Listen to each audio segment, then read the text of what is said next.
Hi, I'm Greg Hunter, and this is the weekly news wrap-up for Friday, August 30th, 2013. To bomb or not to bomb? That is the question facing President Barack Obama. There really is no other story out there, as far as I'm concerned, because bombing Syria could be the domino that gets kicked over that leads us into World War III. And no, I am not being over-dramatic. It looks like the president has already made his choice. He has sent his 5th U.S. destroyer to the eastern Mediterranean off the Syrian coast. These destroyers are capable of sending cruise missiles into Syria. The Russians have also sent naval vessels off the Syrian coast. As far as our allies go, our two biggest, France says no. We should wait and have a diplomatic solution. We should wait for the United Nations to determine who used chemical weapons. There's still a case. Some people say they don't know. The United States and our allies say it was the Assad regime. They did it. The Assad regime and the Russians say, oh no, it was the rebels. They were losing and they want to bait America into the conflict. But I don't think Barack Obama is going to wait for the United Nations. And I don't think he's going to get approval from Congress. Why? According to a recent poll, 91% of Americans do not want the United States to take military action in Syria. 91%. This is more unpopular than Congress itself, and that's saying a lot. Members of Congress wrote President Obama a letter asking him to come to Congress and let them debate it and get approval. That letter included 18 Democrats and 98 Republicans. I suspect members of his own party, with a 91% disapproval rating of this action, members of his own party, many, would vote this down. He wouldn't get approval. No way. Even so, it looks like the president's red line talk, he said if chemical weapons were used, that would be a red line. His red line talk has painted him into a very nasty, tight corner. If he goes ahead, he looks like a loner and a cowboy.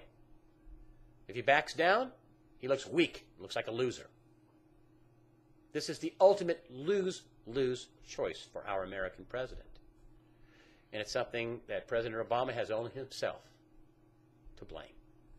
Meanwhile, Speaker of the House John Boehner sent the president a letter asking him many questions, but things like, what's your plan? What do you hope to accomplish? How much money do you think you're going to spend? I mean, after all, we do have a debt ceiling coming up, and America has financial problems. And we need another war? Boehner did not ask him to come to Congress, which I find strange and a little weak. I thought Boehner, Speaker of the House, should ask the president, if you're going to do this, and this has implications to World War III. A lot of people don't want to say that, but there are definite implications of World War III. I mean, everybody's represented, the French, the U.S., the Arabs, the Syrians, the Iranians, the Russians. Everybody has a stake, has a dog in this fight.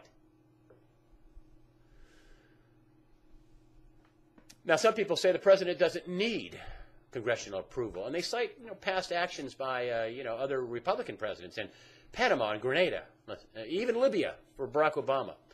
Nothing in Libya, Panama, or Grenada could have touched off World War III. Nothing. This could. Now, the president says, well, this is, just a shot across the bow.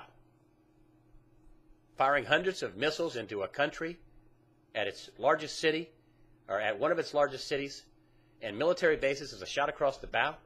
No, that's an act of war. Just like firing missiles into New York City or Detroit or L.A. would be an act of war. Just like firing missiles into one of our military bases like, Fort Bragg would be an act of war. The Iranians and the Syrians say that, if Syria is attacked by the United States, they're going to attack Israel. This is where it gets scary, folks. Israel will surely respond. If that happens, I'm sure Hamas in the south will start firing rockets into Israel. Hezbollah will start firing rockets south. Who knows what they're going to be laced with, chemical weapons. They could start a wider war, in the Golan Heights between Syria and Israel. Could be terror attacks around the globe. But Israel will respond. And what happens if Israel says, you know, the Iranians are kind of behind Hamas and Hezbollah, and they're helping the Syrians. And they have this nuclear program that we think is something that the Iranians want to, develop to have nuclear weapons, which to drop on Israel. Of course, the Iranians say it's for the peaceful production of energy, but whatever. What happens if Israel attacks Iran directly and just tries to knock them out of the box? I mean, Israel can't take a punch. They have like a glass jaw. They have a tiny country.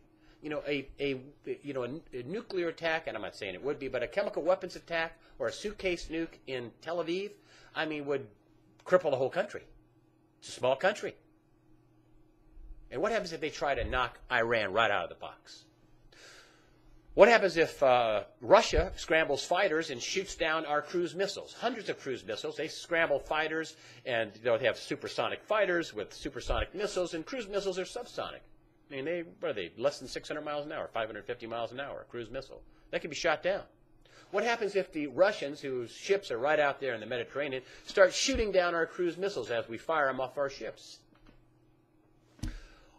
What happens if they close the Strait of Hormuz? What happens if Iran closes the Strait of Hormuz? Knocks out, 18% of the world's oil traveling through there. What happens if the Suez Canal is shut down, another 8% of the world's oil? What happens if Saudi Arabia oil fields are attacked? What happens if there are chemical attacks in Europe because of this? Then would the UK and France get involved?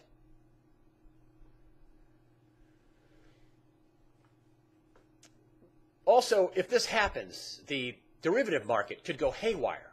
I mean, it's just the interest rate swaps or interest rate derivatives are some $400 trillion. The U.S. has banks in the U.S. have more than $200 trillion in interest rate swaps. What happens if the derivative market goes haywire? What happens if big banks start collapsing? And we have a daisy chain of collapse, 10 Lehman Brothers that, in a matter of a week. What happens if oil doubles or triples in price? What happens if the economy completely falls out of bed and whatever so-called recovery turns into a depression? The answer to those questions is, and the scary thing about all those questions is all of them could happen, and that should scare anyone. I've been telling you about the Syrian story for the better part of a year. I think this is a huge story. And the reason why, because it could, as I've been saying, touch off a wider war, could start World War III. Gerald Celente, the top trends forecaster in America, says, hey, this is, when countries get into financial trouble, and the U.S. is, the West is in financial trouble. That's why they're talking about bail-ins, and they have, $85 billion a month printed out every month, and near 0% interest rates on a key rate, and they're suppressing interest rates because the economy is so weak. When economies get bad, are in trouble, Celente says countries go to war.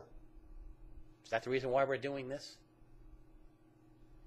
People like Jim Rogers, who's been on USAWatchdog.com, and Gregory Mannarino, they have great minds, and they trade and they invest, and they think gold and oil and silver are all going much, much higher.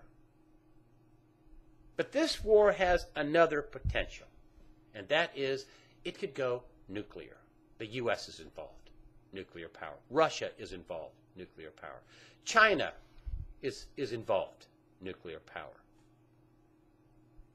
What happens if somebody nukes somebody, even a tactical nuke, even if Israel goes after Iran's nuclear sites?